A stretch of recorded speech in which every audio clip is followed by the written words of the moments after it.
part of Christmas? Presents, okay. Anybody else? Getting together with family. Good groceries. Good groceries.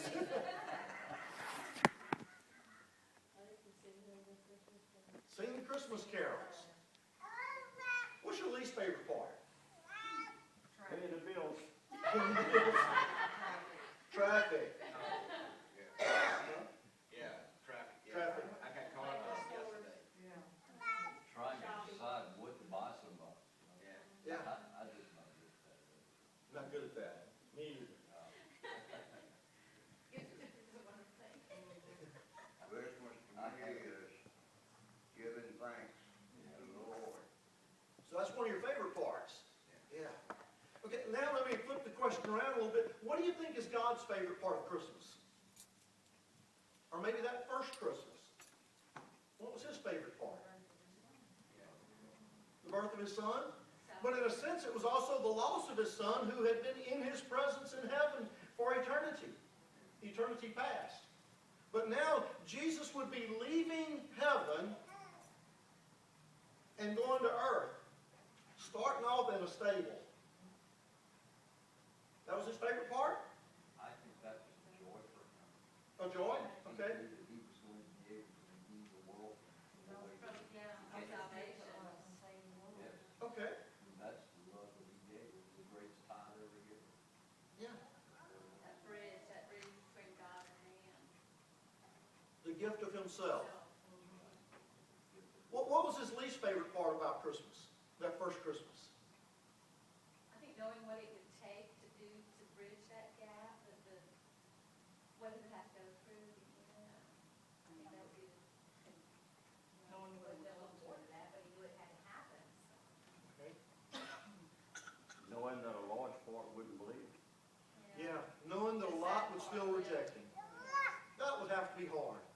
Knowing that no matter what he did, not everybody was going to receive that free gift. So the gift was the favorite part, but the lack of receptiveness on our side would have to be the hardest part. Rejection side. The rejection. Nobody likes rejection. I don't think God would even, get excited about that part, the rejection. So we talked about gifts and giving and receiving of gifts and of giving gifts that would be received and giving gifts that would be rejected. Wow. I'm not going to ask you to share with me the story of the gift that you gave that was rejected, but we've probably all given gifts that didn't go over as well as we thought they would. We thought this is going to be that perfect gift. I remember when I was about 8 or 9 years old, I got a gift that, actually my little brother got my gift. The one that I had been asking for and dropping hints about and leaving all the clues and even coming out and putting it in writing on a list. And somehow or another the list got mixed up and my grandparents bought for my little brother my gift. And I got this little flashlight thing, but he got the hatchet, the Boy Scout hatchet. And he's 3 years younger than I am. So that would have made him like 6 and I was 9. And he gets the hatchet and I get the little flashlight. And I went, ugh. But, well, yeah, that's his. That's what he's been asking for. Okay. Well, I ran outside as quickly as I could with the flashlight turned on and I ran around the yard with it looking for a place to hide. I shouldn't have acted that way, but I was 9. Mom told me later that it was obvious to Mama that I was not real happy with the gift. So then I had to go back and apologize. Yeah. But most of those who reject the gift that God has given us never go back and apologize. The scriptures do teach us that one day every knee will bow and every tongue will confess that Jesus Christ is Lord. But on that first Christmas morning and on all those subsequent offerings of that gift, not everybody has received the gift that Jesus gave. On that first Christmas, there was 3 gifts given in addition to the gift that God gave to us. But there's something about those gifts that were given, those 3 gifts by however many wise men there were. We don't really know. Tradition tells us there was 3, but there could have been 30, or there could have been only 2. We don't know, but there were wise men, so there was at least 2.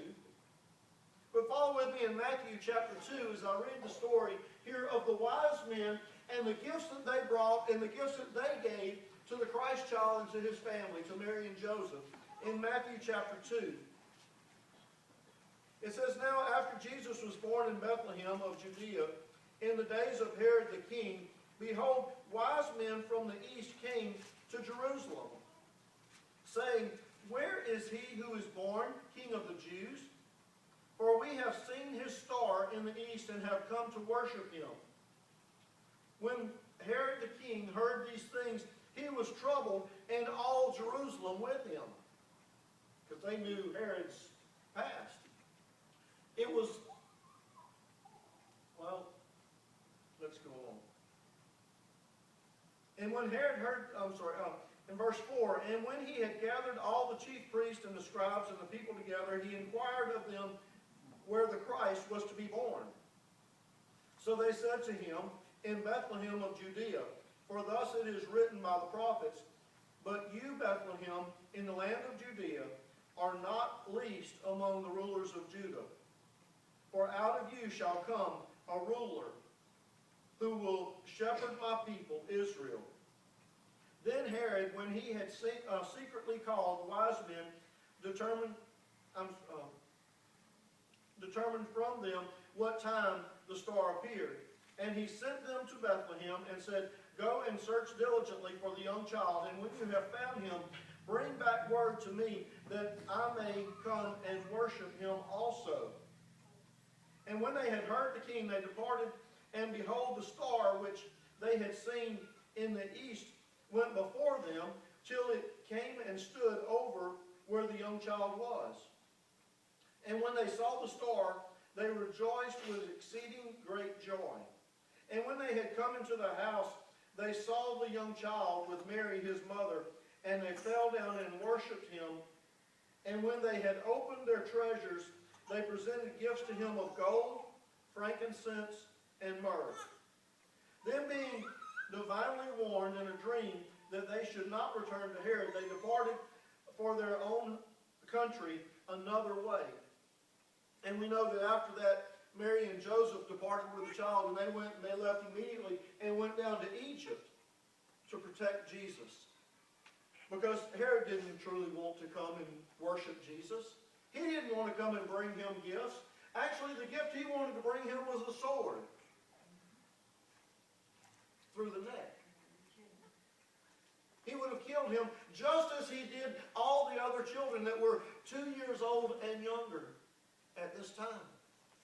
Herod sent out a decree and had murdered all the little boy babies, 2 years old and younger. And from that, we surmise that the wise men had been traveling nearly 2 years from the Far East to get to where Jesus was, or that's the time that they first saw his star.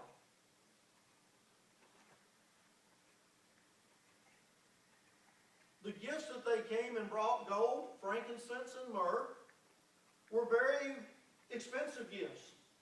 Gifts that some have told us that would have been enough for Mary and Joseph to have lived off of for several years if they had taken and sold them. If they had used the gold and sold the frankincense and the myrrh, they would have had enough money to live off of down in Egypt for probably 10 to 12 years, which is about the amount of time it took before they moved back to Nazareth. After the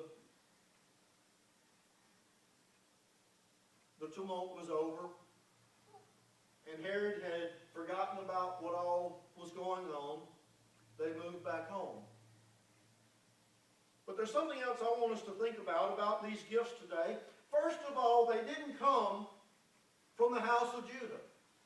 They didn't come from the people of Israel. They didn't come from the seed of Abraham, but they came from wise men who had come from a foreign land to come and pay tribute to Jesus, the Son of God, to worship and to praise Him, they didn't come from the seed of Abraham.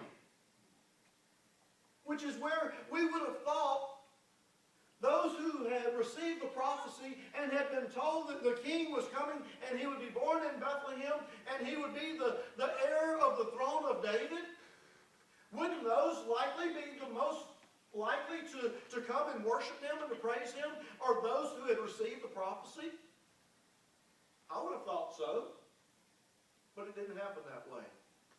Actually, of the house of Judah, of the seed of Abraham, the only ones that got excited at the birth of Jesus was one who wanted to kill him, the king, right? A few poor shepherds out in the field that night who came and they saw the host of the angels singing and saying glory to God in the highest, and told them that the Messiah has been born. So the poor shepherds out in the field, the working class folks, came into town and they spread the word around town. Who else? Mary and Joseph, his mom and dad. Oh, of course his mom's going to be excited. Right? Of course his dad is going to be excited. But what about all the rest of the kinfolks? What about the people who could have given up their room to allow him to have a place to be born? He got a discounted rate on the room if you want to sleep with the cows and the sheep and the pigs. Well, no pigs. Sorry, scratch the pigs. No pigs in Jerusalem, in Bethlehem. Sheep, cows, and donkeys, all out in the stable. Got a discount on that room. Wow, what a deal. Not. But it wasn't the seed of Abraham who came to worship Jesus that night for the most part, other than the shepherds. It was a group of men known as the wise men. Now, I think that's very significant for us today. Some wise people, not from their own country, not from their own religious background, not from their own upbringing or their own culture, but from some wise men from a long, long way away, traveled maybe as much as 2 years to come find him, and came to the very point where Jesus was. Now, I don't know about y'all. We got any folks that can guide themselves to Baton Rouge using the stars? Come on, guys. Any of y'all learn that in Boy Scouts or maybe in the Army or the Navy or the Marines or someplace? Some navigational folks? Come on, y'all. Could you even find the North Star? I got one. Okay, yay, we got one that can find, two that can find the North Star. Okay. And the Big and Little Dipper. I found him. We can find the Big and Little Dipper, and we can find the North Star. Now, if we use those for navigational aids, do you think we could find California? It's pretty big. Probably not. You know, that thing is like 500 miles tall. And that's the North Star. Go to California, you ain't going north.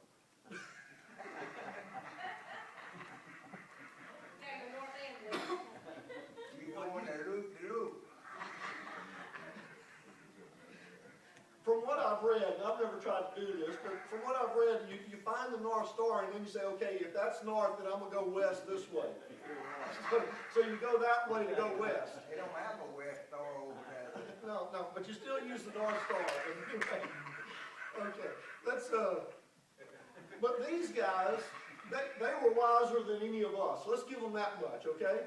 Because they could at least follow the star, and it made them head west, right? That's the reason I used California. They were in the east, so if they were going to Jerusalem and they followed the star, they would have headed west. Yeah. Okay, now we're all together on that part. So they headed west, following these stars, or this star, and they got to within 5 miles of Bethlehem. That's where Jerusalem was. But it's also the capital city of Israel. So they were off by 5 miles, they would have thought, hey, if we're going to see the king, we're going to where the king's palace is. So when they got over that close, they diverted over and went to Jerusalem and they asked the king. Makes sense. But when they asked him, he said, I don't know what you're talking about. So hold on, wait, let me see. Let me call in my advisors and see what they know about this. So he calls in the advisors and they say, oh, you're not off about 5 miles. It's Bethlehem just right down the road. I can see one of the wise men looking over. I told you we're supposed to go over there. He said, yeah, but that's not where the palace is. Yeah, but the star was pointing over there, south of here. So they went down and they quit paying attention to the people again, and they went back to following the star. And the star, it says, stood right over the manger. Now, how in the world you divide from the star to the manger and go right to it is beyond me. They were a lot smarter than I am. That's all I got to say. But they were following the star, and they came to exactly the right place. And they went in and they found Mary and Joseph and Jesus as a baby. And they brought their gifts and they gave to him. Now these men were not only wise because they could follow a star, but they had studied and learned and developed not only knowledge, but wisdom. Because we read just a few moments ago that after they had delivered their gifts, they heard from God that the king was up to no good and they shouldn't go back to the king. And what did they do? They obeyed the voice of God. And they left and went straight home another way. They didn't go back up through Jerusalem and then head home. They took off another direction to cover their tracks. Indeed, wise men who had wisdom enough to know when they have heard the voice of God and to be obedient. Not to second guess, not to question, not to say, oh yeah, we will go back a different way after we go by and talk to the king. After all, he's the one with the army. He's the one who's going to search us out if we don't do it. They went home a different way. They didn't even come in the same, go home the same route they went. They made a big loop to throw off the armies, to throw off the trackers and the trailers who would be spotting them. They went home a different way. Folks, wise men, the Bible tells us, will always seek Jesus. Proverbs tells us, the beginning of wisdom is the fear of the Lord. Who were they more afraid of, the king or God? God. So they obeyed him rather than obeying the king. Boy, that would have helped a lot of folks down through history, wouldn't it? You remember Peter and Paul, when Peter and John in front of the king and stuff, they say, who should we obey? Man or God? Those who follow God, God blesses. Those who follow God, God rewards. Those who follow the words of other people get in trouble, often and regular. In our nation today, we're in a situation where our nation, the laws are changing to the point to where soon it will be illegal to talk about Jesus Christ outside the walls of a church. I believe that with all my heart right now, that that's the direction our nation is going. If we listen to the words of men instead of the words of God, we will have a price to pay. And that price will not be put in prison, but it will be, if we obey the words of man instead of God, God will hold us accountable. God will punish us. And folks, I don't know about y'all, but I'd a whole lot rather be punished by man than be punished by God.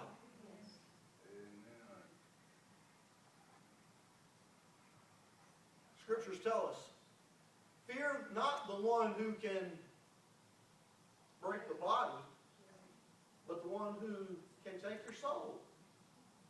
God.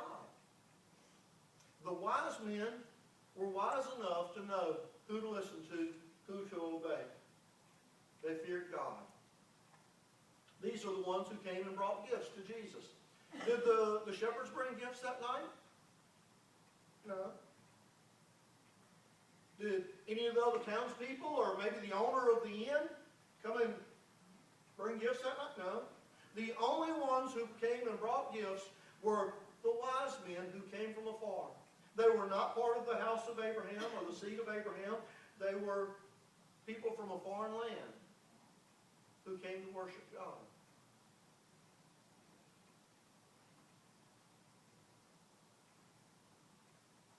The other thing about these gifts, the folks who came and brought these gifts came and delivered gifts or brought gifts that were not expecting anything in return. Okay? They didn't come to exchange gifts. That's a topic or a term that we've coined today. Let's go exchange gifts over at Mama's house.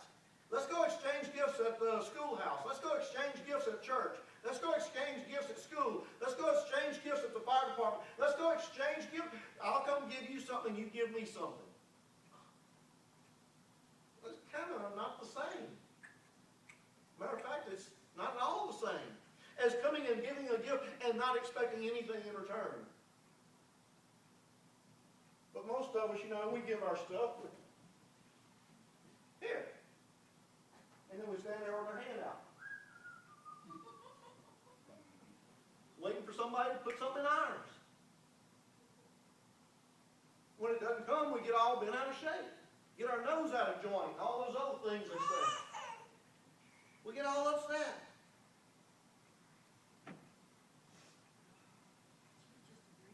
I gave them a $20 gift, and they didn't give me anything but $5 worth.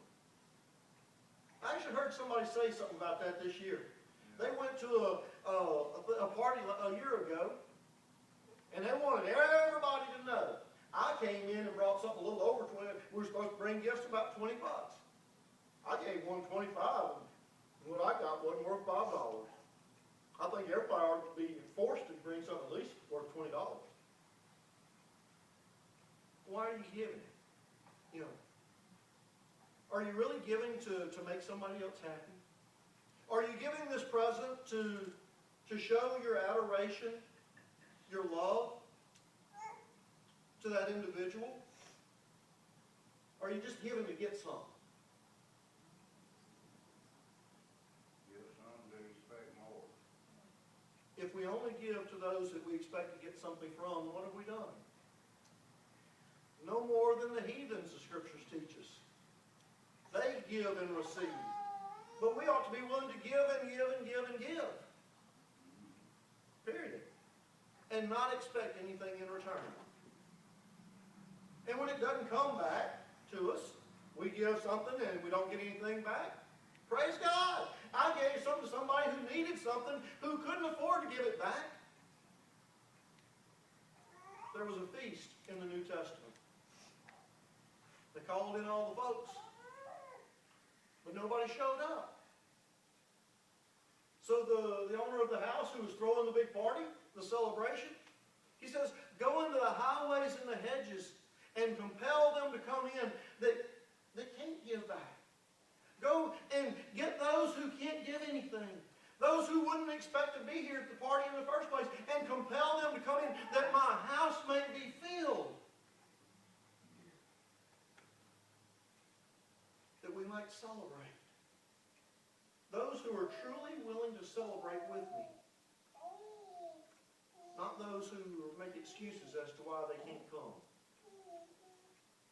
Well, I'm sorry, I can't come because I bought some land I hadn't looked at yet, and I need to go take a look at it. Duh. Wasn't the sharpest knife in the drawer in the first place, was he? Bought a piece of land without looking at it. I bought a pair of ox and I hadn't tested them yet. I need to go test my ox.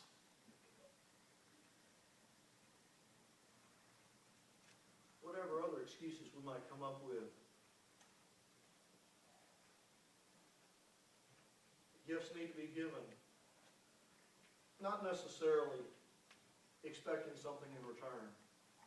But a true gift is not a gift exchange, but giving from the heart. Something of value. Something that the other one needs. Wow. Doesn't that express the gift that Jesus gave? something from the heart of God, He gave His own Son. Something of value, the precious Lamb of God, His own life. Something that we need, salvation, because we can't earn it ourselves. None of us are good enough. Something that we can't give back of equal value. No matter how much we give, we can never repay. Right. Eternal life. Think about these things when you're giving gifts this year. It's not just about giving back to those you know you're going to get something from, but maybe finding somebody that has a need. Maybe that need is not necessarily for something physical, but just a little time, a little companionship, a little friendship.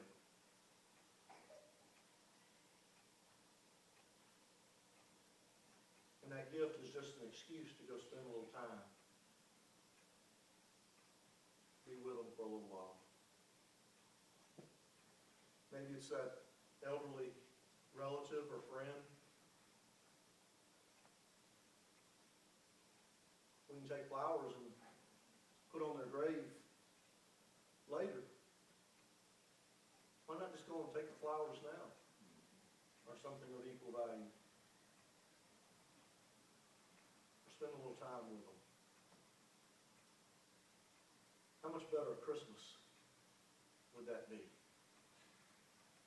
To spend time with those that we keep saying we want to, but somehow or another we just don't find time. To give a gift from our heart